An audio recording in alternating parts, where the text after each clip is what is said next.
L'erreur fatale n'est pas de placer l'homme au centre du monde, mais de croire que le monde a un centre qui privilégie indûment l'une de ses créatures aux dépens de toutes les autres. J'aurais bien aimé pouvoir dire ça, mais ce n'est pas moi qui l'ai dit, c'est Dominique Lestel dans L'animal et l'avenir de l'homme chez Fayard. Peut-on et comment dépasser l'anthropocentrisme? Voilà le thème de la petite demi-heure que nous allons passer ensemble.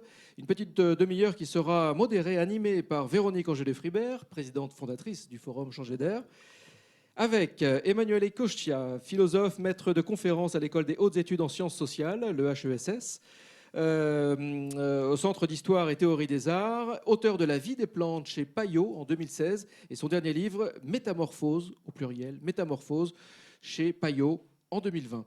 Dominique Lestel, philosophe pour une éthologie philosophique, auteur de L'animal et l'avenir de l'homme chez Fayard, À quoi sert l'homme chez Fayard également, et son dernier livre Nous sommes les autres animaux, toujours chez Fayard. Pascal Pic, paléoanthropologue au Collège de France, spécialiste de l'évolution de l'homme, des grands singes, des entreprises et des sociétés. Son dernier livre est L'évolution créée à la femme chez Odile Jacob. Et Joël de Ronet, parrain du Forum Changer d'air, nous rejoindra à distance. Et il est toujours le parrain du Forum et docteur et sciences, écrivain scientifique, conseiller de la présidence d'Univers Sciences, président de Biotics International, parrain du Forum Changer d'air. Véronique, c'est à vous. Merci Éloi. Bonjour à tous. Ravie de vous recevoir parce que je passe un petit message personnel. Moi, je suis une fan de quasiment, tous les intervenants qui sont passés aujourd'hui, qui ont défilé sur ce plateau. Et je suis ravie vraiment de pouvoir consacrer un thème et partager ça avec vous, que vous soyez derrière vos écrans ou que vous regardiez le replay un petit peu plus tard, parce que ce thème pour un nouvel humanisme, plaidoyer pour une communauté des vivants, me tenait à cœur depuis déjà un certain temps. Donc, j'ai prévu une petite question un petit peu plus particulière pour chacun de vous. Mais surtout, n'hésitez pas à parler entre vous. L'idée, c'est que vous puissiez discuter aussi. Donc, je vous le rappellerai de temps en temps. Alors, comment reconsidérer le rôle de l'humain? Dépasser l'anthropocentrisme, cette vision instrumentale de la nature réduite trop souvent à un ensemble de ressources dont nous pourrions disposer jusqu'à épuisement. À quoi sert l'homme, en fait pour reprendre le titre d'un de vos livres, Dominique, est-ce que vous pouvez démarrer avec cette question? Merci pour cette invitation. Je suis très heureux de me retrouver ici. La question à quoi sert l'homme, on peut la prendre dans deux perspectives multiples. Et celle qui m'intéresse peut-être le plus, c'est une perspective un peu évolutionniste, c'est-à-dire d'essayer de comprendre l'homme dans l'histoire des êtres vivants. Comme point de basculement, comme point de transformation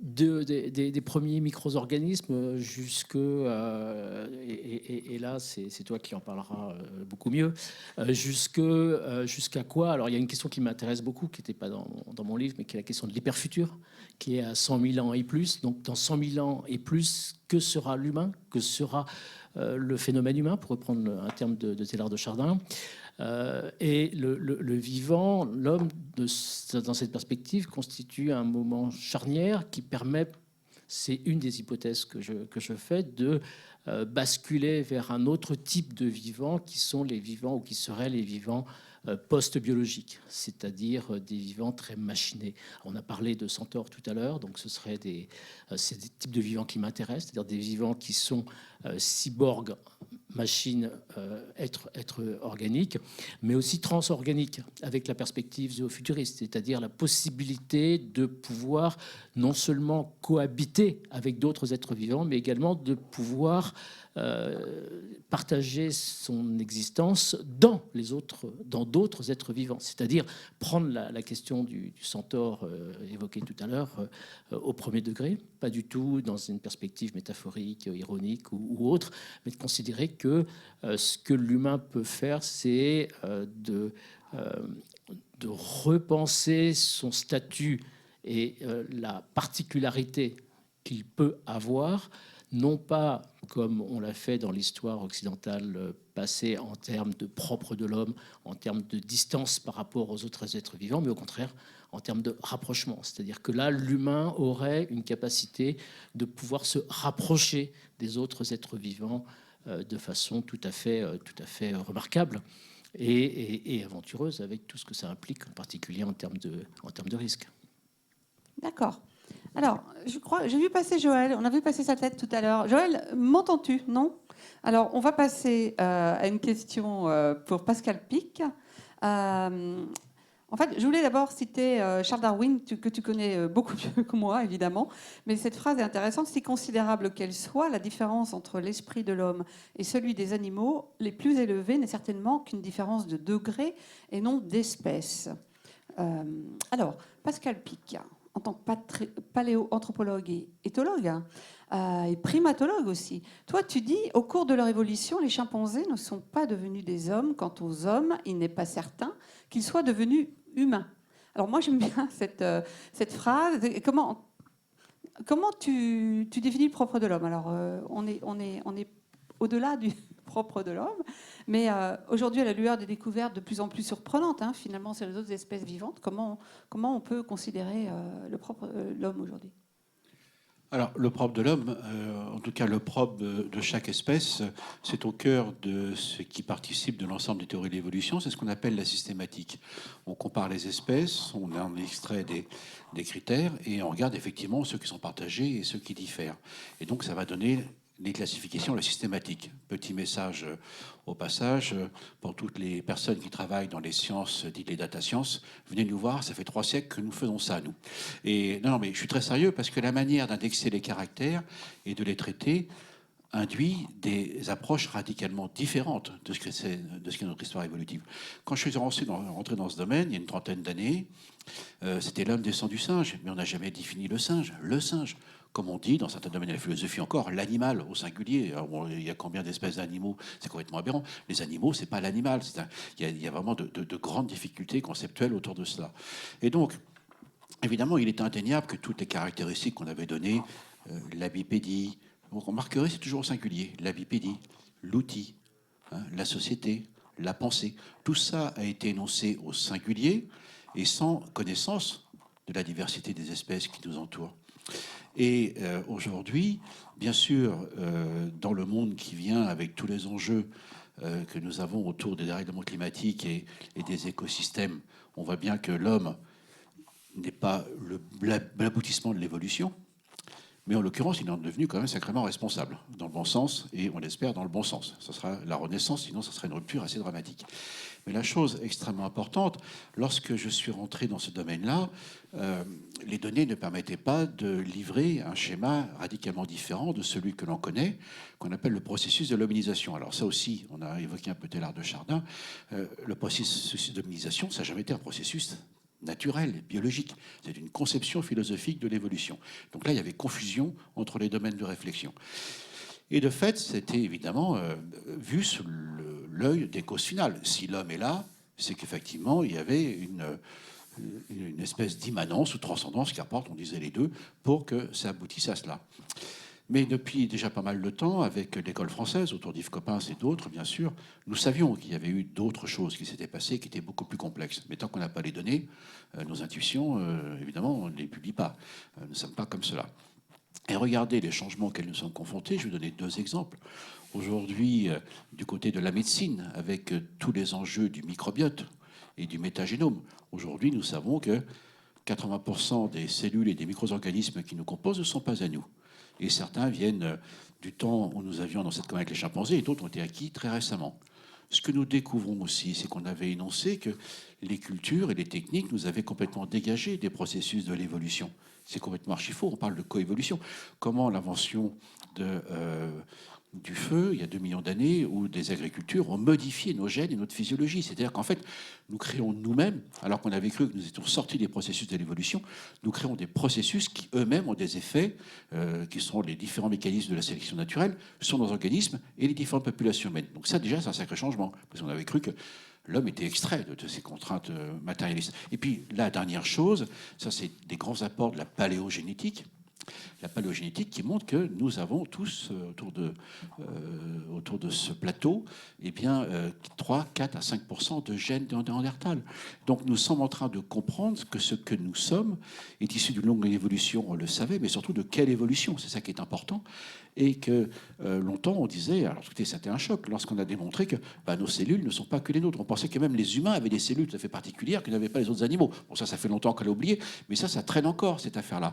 Et de ce fait, aujourd'hui, les avancées des connaissances en sciences nous montrent évidemment que ce que nous sommes est la conséquence, donc, non pas d'hybridation, mais on appelle ça des introgressions, pardon pour le terme, mais le fait d'avoir des gènes de Néandertal ou de Denisova, qui est une autre espèce que l'on connaît. Et en définitive, on est en train de s'apercevoir que l'évolution nous a joué un mauvais tour. Donc d'un côté, il y avait la théologie, il y avait une certaine pensée de la philosophie, la pensée occidentale, qui a été un petit peu esquissée par Dominique à l'instant, qui évidemment met l'homme au centre de tout. On parle de la Renaissance. La Renaissance, c'était l'homme au centre du cosmos. Hein. On connaît l'homme de Vitruve de Léonard de Vinci. Mais derrière cela, ça a été un choc, parce que Néandertal a toujours posé des problèmes depuis 1856. Est-ce que ce gars-là est un humain ou pas? Est-ce qu'il est parmi nous? Et donc, en effet, moi, souvent, si vous allez sur ma page Wikipédia, dont je ne m'occupe pas du tout, elle est catastrophique, mais qu'importe, j'ai une page Wikipédia, on dit, ah oui, Pascal Pic a dissocié l'homme de l'humain. Oui, ben c'était ça un peu ta question, c'est qu'on avait fait l'homme au masculin, d'où mon dernier livre sur l'évolution des femmes qu'on a complètement oublié. C'était donc que l'homme qui était consubstantiel de l'humain, ce qui est complètement archi-faux, parce qu'aujourd'hui, l'éthologie, alors je ne suis pas éthologue, je ne suis pas primatologue, mais je connais très bien l'éthologie, la primatologie, hein, j'ai beaucoup travaillé avec mes collègues dans ces domaines-là, donc je suis avant tout... Non, mais ça ne veut pas dire que je n'ai pas de connaissances. Non, je te remercie. Bien sûr que j'ai des compétences et des connaissances dans ce domaine-là, mais ce n'est pas mon métier premier, et ni le cœur de mes activités. Mais ce qui est important, c'est que, contrairement à ce que l'on entend encore, qu'il y aurait des animaux dans l'animalité, un terme aussi rarement défini au passage, qui est toujours apophatique, et l'homme serait là. On s'aperçoit qu'au contraire, malgré les réticences, encore notamment en France, des sciences humaines et sociales, que ce que l'on a considéré longtemps comme humain, comme l'empathie, par exemple la sympathie ou la solidarité ou l'entraide, existe chez les autres espèces. Donc en définitive, aujourd'hui, c'est complètement inversé. On s'aperçoit que ce qu'on a mis en avant comme devant contribuer à ce que notre humanité, dans le rapport aux autres, entre les humains, c'est quelque chose aussi qui existe chez les autres espèces. Et en définitive, vous voyez comment d'un seul coup, en 20 ans, en 25 ans, toute cette idée de l'homme qui est au centre de tout et au sommet de l'évolution est complètement retournée aujourd'hui, non pas dans la négation de l'homme, il ne s'agit pas de ça, bien évidemment, mais il y a peut-être une mise en accusation sur les enjeux de demain, mais ce n'est pas ça qui est en jeu, c'est que les connaissances ont montré qu'effectivement, l'homme n'est pas au centre du cosmos, n'est pas au centre de tout. Maintenant qu'il en devienne responsable pour la suite de l'évolution, c'est une autre histoire, bien sûr, qui nous intéresse. Formidable, oui. C'est vrai que l'homme a une fâcheuse tendance à se mettre au centre de tout. Et en fait, maintenant, au-delà des animaux, il y a le monde végétal aussi, dont on parle de plus en plus. Moi, c'est un sujet qui me passionne depuis 12 ans. Hein. Enfin, je ne vous raconterai pas parce que c'est trop long. Mais je suis ravie qu'Emmanuel Coccia soit là pour en parler avec nous, parce qu'au-delà des espèces animales, justement, les découvertes depuis 30 ans sur l'intelligence végétale, l'intelligence des plantes, ou l'éthologie végétale, pour reprendre le terme de Stefano Mancuso, vous connaissez bien, j'imagine. On imagine maintenant que les plantes ont aussi une intelligence, des émotions, un tas de choses, ce qui fait qu'on a un petit peu du mal à se placer complètement au centre des vivants, enfin, en tant qu'espèce à part ou supérieure, dirons-nous.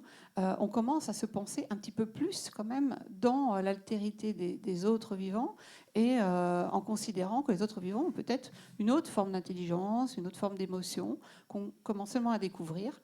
Et c'est tout à fait passionnant, parce que ça nous remet en question. On parlait du propre de l'homme tout à l'heure, mais ça nous remet en question sans pour autant dire que les plantes ou les animaux vont avoir le droit de vote ou les mêmes droits que nous. Mais c'est intéressant de se penser au milieu d'autres espèces vivantes et d'avoir des points communs, des similitudes avec elles. Et je vais vous laisser développer ce point-là. Et merci pour l'invitation tout d'abord. Et oui, comme vous venez de le dire, depuis une bonne trentaine d'années, une série de recherches en biologie végétale a permis de se défaire au fond de l'emprise que les neurosciences avaient autour de questions sur l'intelligence et la pensée. Ce sont des recherches qui ont pu constater d'un point de vue empirique que toute plante est capable de de savoir ce qui se passe autour d'elle, de savoir ce qui se passe à l'intérieur d'elle, et de savoir et de connaître la différence entre l'intérieur et l'extérieur. Bref, ils sont autoconscients, en fait, parce que c'est une définition minimale de autoconscience. Cette découverte est liée au nom de quelques grands botanistes, Stefano Mancuso que vous avez nommé, František Baluska en Allemagne, Anthony Trewavas et plein d'autres.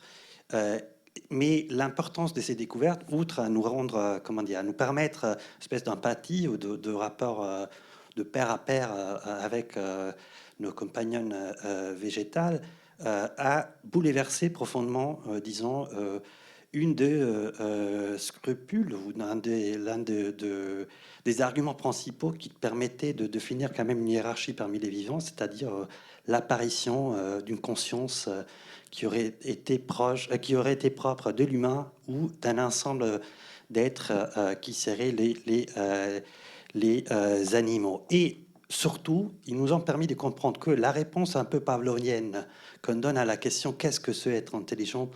ça veut dire avoir un système nerveux, ça veut dire avoir un cerveau. C'était pas une réponse, c'était pas une évidence empirique, c'était un bias, un biais cognitif, parce que on avait toujours demandé à des animaux et pas à une bactérie, un virus ou une plante, justement, un arbre, de nous dire qu'est-ce que c'est l'intelligence, qu'est-ce que ça veut dire penser, comprendre les mondes.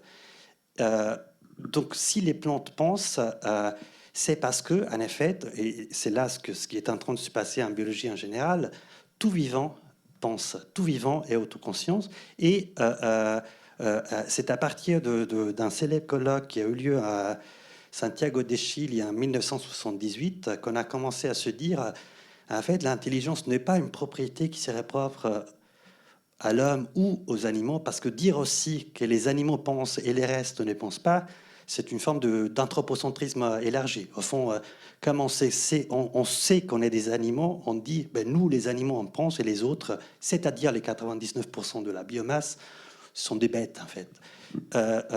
C'est très compliqué même d'un point de vue philosophique, ou même de dire la vie était bête, stupide pendant des millions d'années, et tout d'un coup, hop, de la stupidité est née l'intelligence, ce qui ne se passe jamais, en fait.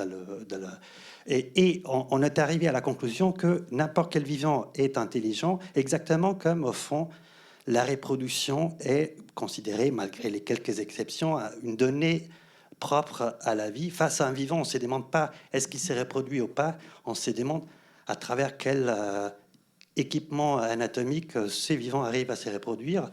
La question, donc, pour l'intelligence est la même. On doit se demander à travers quel équipement un être arrive à être intelligent ou pas.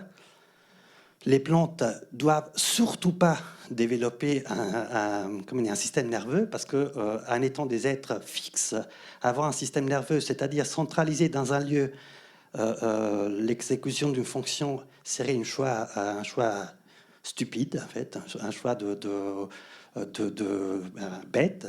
Et donc c'est pour ça qu'il distribue au fond anatomiquement la pensée ou la communication sur la totalité de leur corps.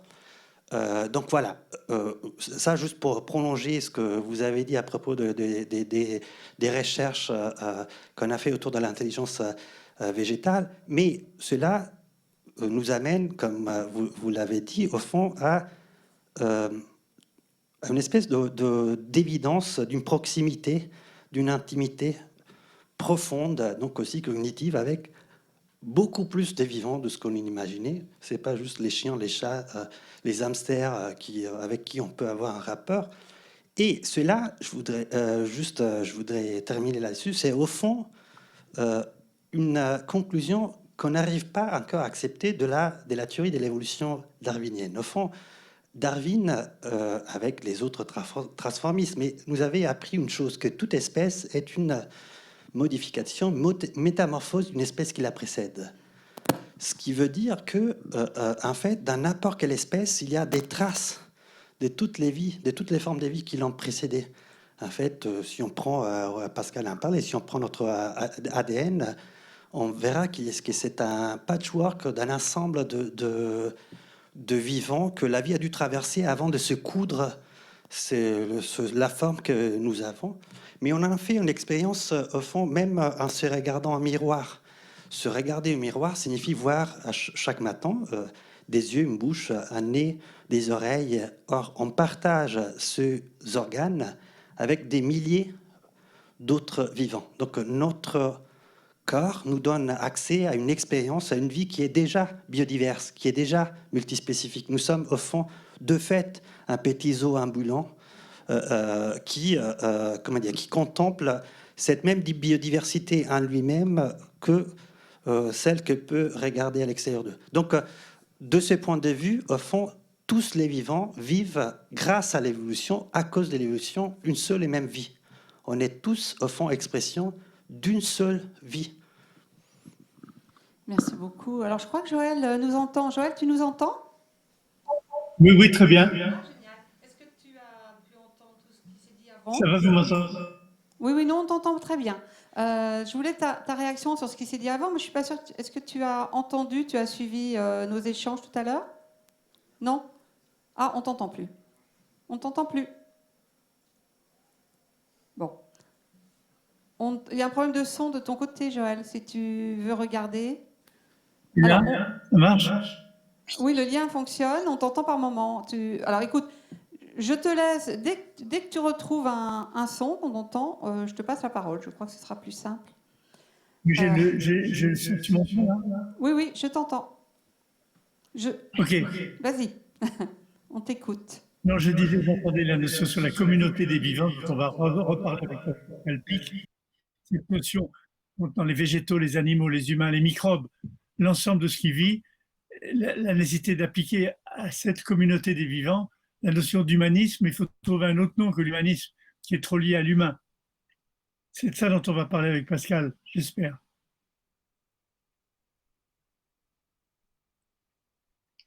Quel nouveau nom tu imagines comme humanisme intégrant toute la communauté des vivants? Parce que ça peut être un nouvel humanisme. Hein.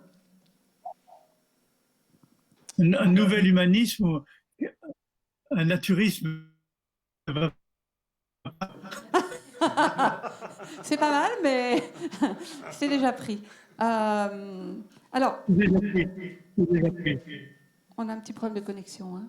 Non, il y a forcément un petit moment de latence, mais c'est normal.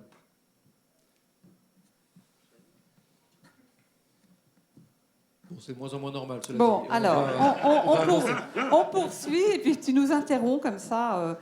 Donc en fait, je voulais que vous réagissiez les uns au propos des autres. Si on a un petit peu coupé là l'élan, mais je pense que vous êtes dans le souvenir de ce que vous vouliez dire, enfin à quoi réagir. Je voudrais peut-être faire référence à un de mes philosophes fétiches. Tous les philosophes sont pas pareils. Un de mes philosophes fétiches qui est Raymond Rouillère, qui est un philosophe qu'on doit redécouvrir. Alors maintenant, on est encore en train de redécouvrir Simondon. On commence à finir de redécouvrir Simondon. Je pense que le prochain, ça va être Rouillère. Ça fait partie de tous ces philosophes qui ont été éclipsés par les grands noms, Derrida, Foucault, etc., mais qui ont aussi quelque chose de très important à donner. Et Rouillère, en particulier, était un esprit sensiblement facétieux, qui lui a d'ailleurs joué beaucoup de mauvais tours. Et il avait, dès les années 50, il commence à penser sur ces questions de ce qu'est l'humain et les rapports entre l'humain et les autres êtres vivants. Et en particulier, il avait cette idée que nous étions en fait des formes de mise au point par des protozoaires. Nous étions les ancêtres des protozoaires. Nous étions non seulement les ancêtres des protozoaires, mais parce qu'il y a toujours des protozoaires, nous étions aussi des formes que les protozoaires mettaient en œuvre. Et il avait cette définition de l'humain que je trouve excellente, qui était de dire un humain, d'une certaine façon, peut être considéré comme un moyen qu'a trouvé le protozoaire de pouvoir conduire une voiture. Et je trouvais que c'était très très drôle pour plein de raisons, en particulier par les courts-circuits qu'il amenait, etc. Alors maintenant, est-ce qu'il faut penser à un nouvel humanisme? Oui. Maintenant, est-ce qu'il faut éjecter l'humain? Je pense pas. C'est-à-dire que je pense qu'un des enjeux à venir, c'est de repenser la centralité de la place de l'humain. C'est-à-dire que maintenant, on a éjecté l'humain du propre de l'homme, qui est une notion particulièrement toxique.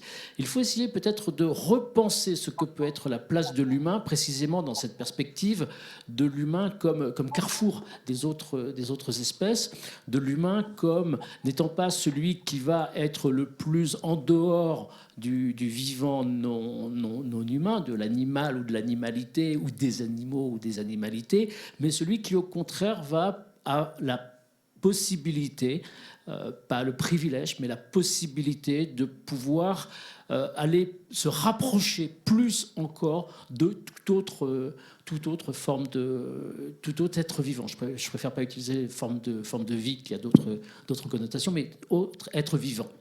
Et donc c'est en particulier l'un des enjeux du zoofuturisme, c'est-à-dire il y a cette volonté de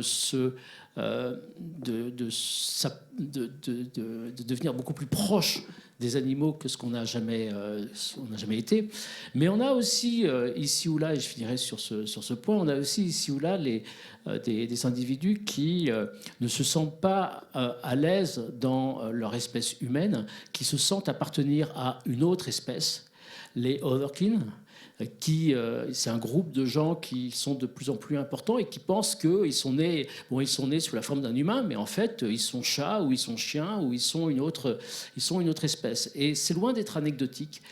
Et on commence donc à avoir ces humains qui se pensent autrement que comme humains. Et ça, c'est important pour repenser ce que peut être l'humain dans les années à venir, enfin dans les siècles à venir même. Alors là, c'est fascinant. Moi, je ne connaissais pas du tout ça. Bon, je vous laisse réagir. Joël, je vois qu'on te capte bien. Réagis. C'est une vision un peu de science-fiction que j'avais déjà évoquée quand on parlait des prochaines 500 années.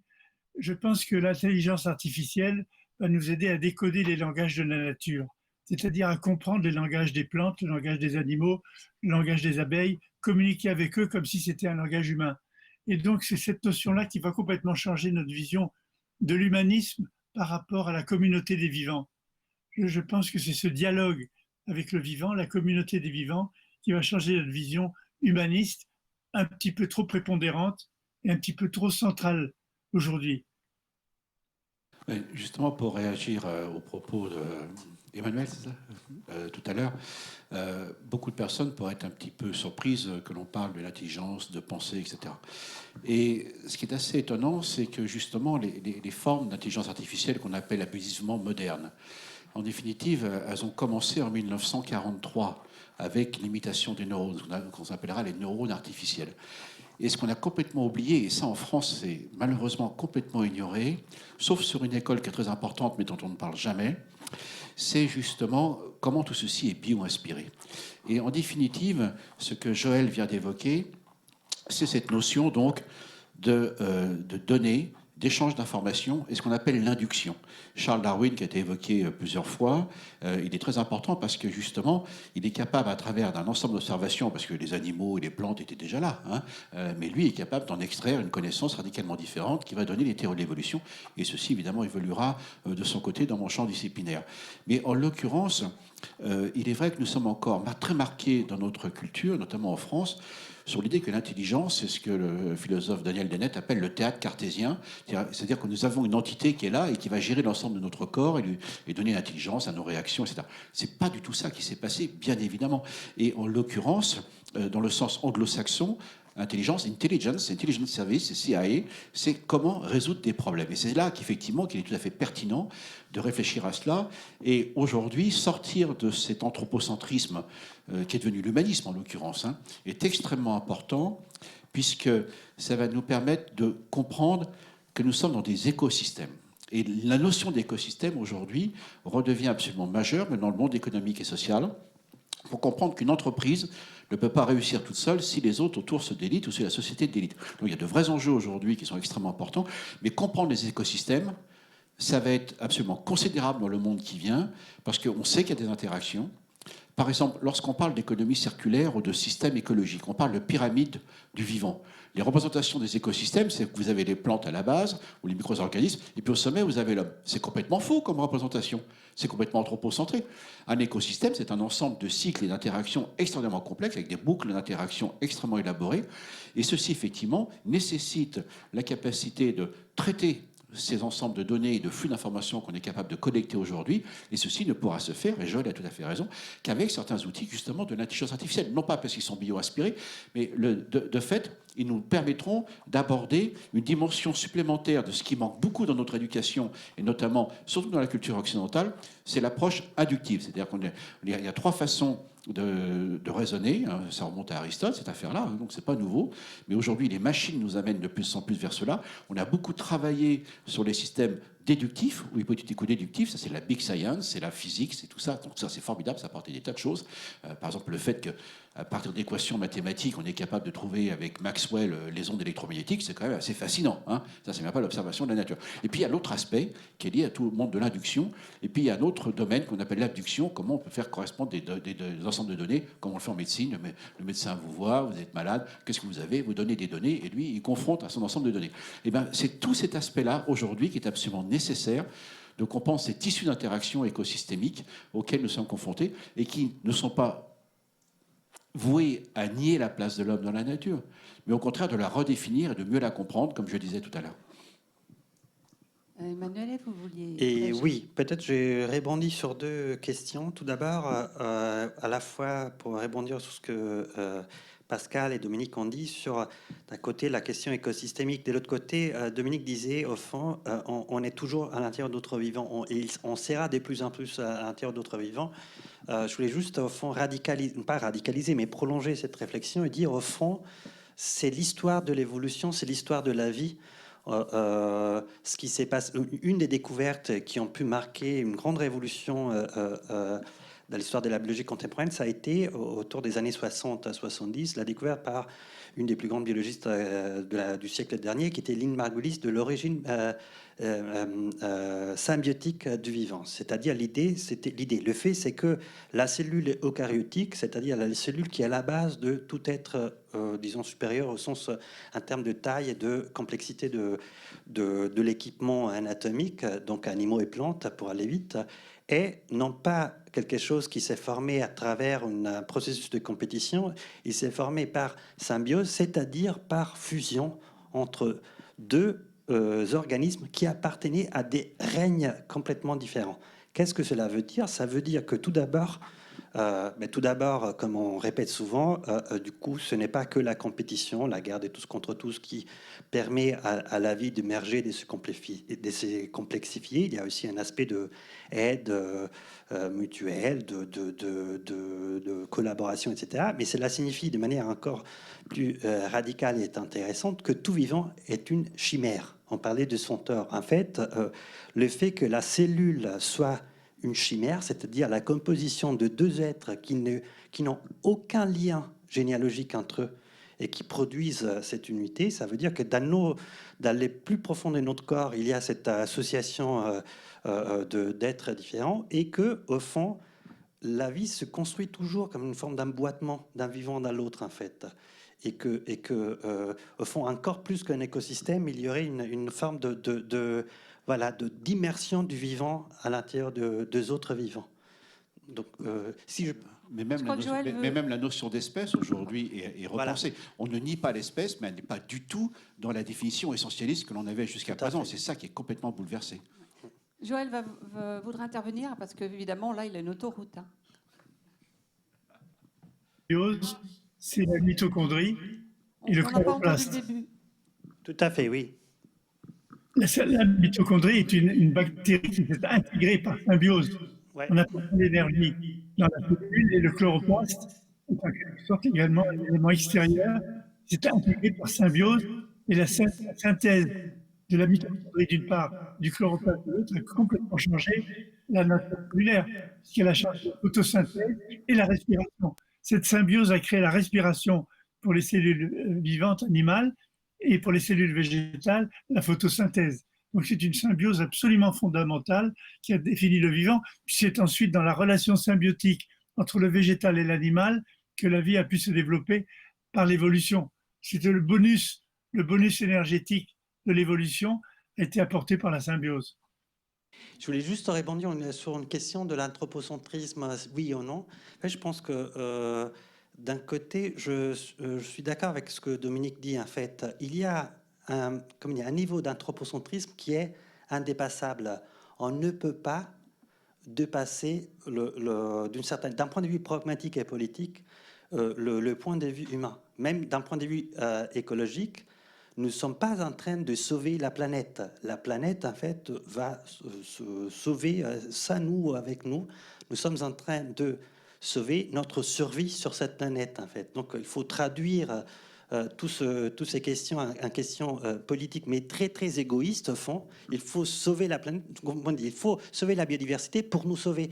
Donc, il y a une espèce de passage dans ce qu'on peut appeler humanisme ou anthropocentrisme qui est nécessaire et qui n'est pas forcément tragique dans le sens que, comme Pascal disait, au fond, l'espèce humaine, en étant une espèce de grand bricolage d'espèces précédentes, en étant un carrefour, comme disait, et en étant de plus en plus un carrefour multispécifique.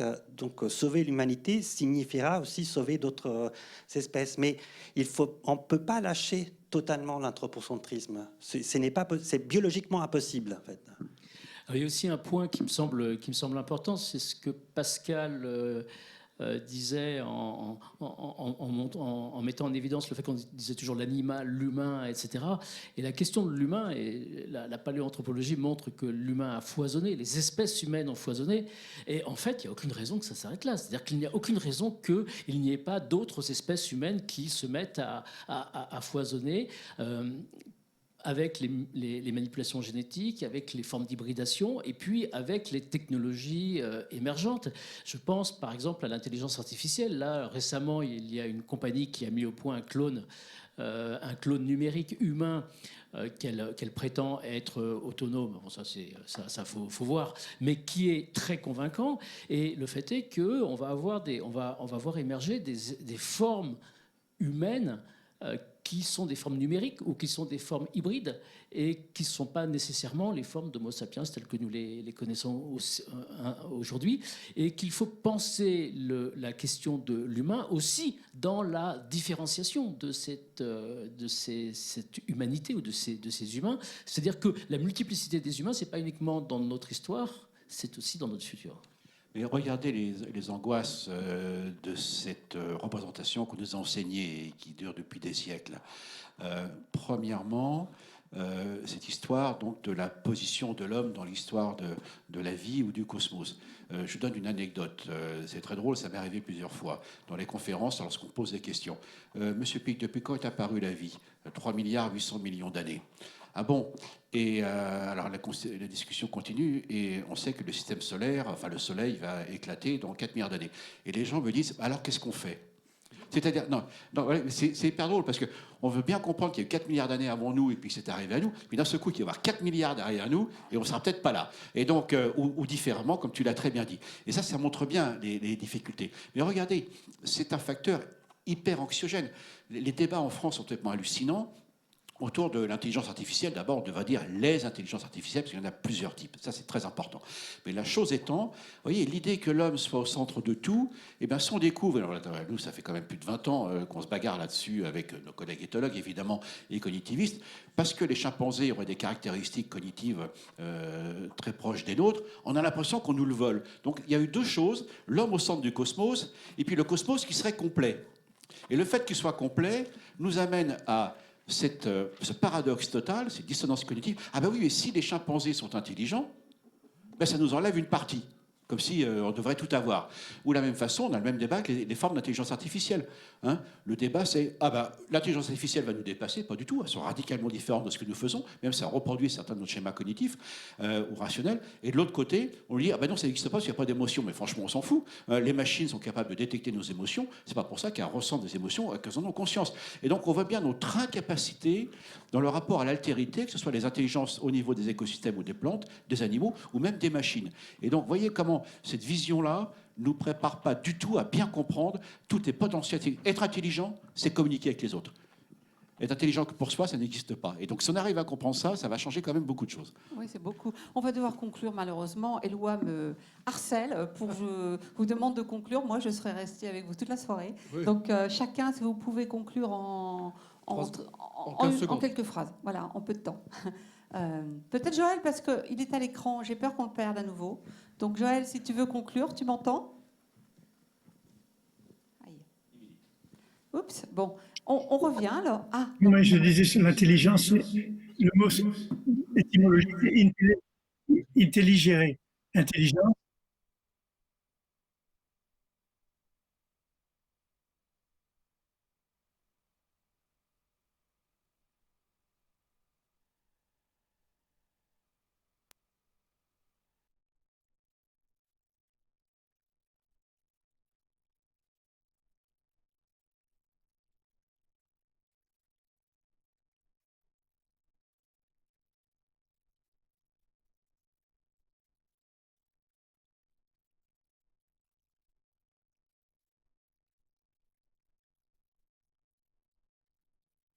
Simplement, l'affirmation du fait qu'il n'y a que l'homme, c'était une tentative dans un univers élargi où il y avait plein de présences, pas animales, il y avait beaucoup de présences, genre les anges, de Dieu, etc.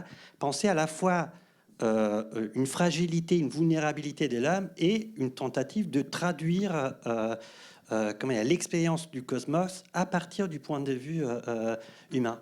Et au fond, ce qui s'est passé aujourd'hui, c'est que nous avons élargi l'expérience du cosmos. Nous pouvons, mais Dominique fait ça, au fond, nous pouvons reconnaître qu'il y a une capacité d'agir de plein d'autres formes de vie élémentaires. Donc, il faut s'orienter à l'intérieur de cet univers.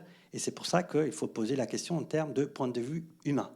D'accord. Dominique, une conclusion? Moi, je pense qu'on peut, on peut même devenir encore plus aventureux. On a découvert des exoplanètes on découvre des exoplanètes depuis quelques années. On a des évaluations qui sont absolument hallucinantes, puisque une des évaluations qui avait été donnée était de considérer qu'il y avait 100 milliards d'exoplanètes dans notre seule galaxie, dont 9 milliards de planètes avec des écosystèmes, avec des caractéristiques biophysiques similaires à celles de la Terre, donc susceptibles d'avoir des formes de vivants. Quand on sait qu'il y a de surcroît 1000 milliards de galaxies dans l'univers, on se dit qu'en termes d'être vivant, et je préfère parler d'être vivant plutôt que de vie, pour moi la vie c'est un concept idéologique qui n'a pas grand sens, mais d'être vivant, qu'on n'a encore rien vu quant à la diversité des êtres vivants et la possibilité d'être transformés par ces écologies. Merci à tous. On a perdu Joël. Bon, écoutez, il était là en fil rouge toute la journée pour nous accompagner.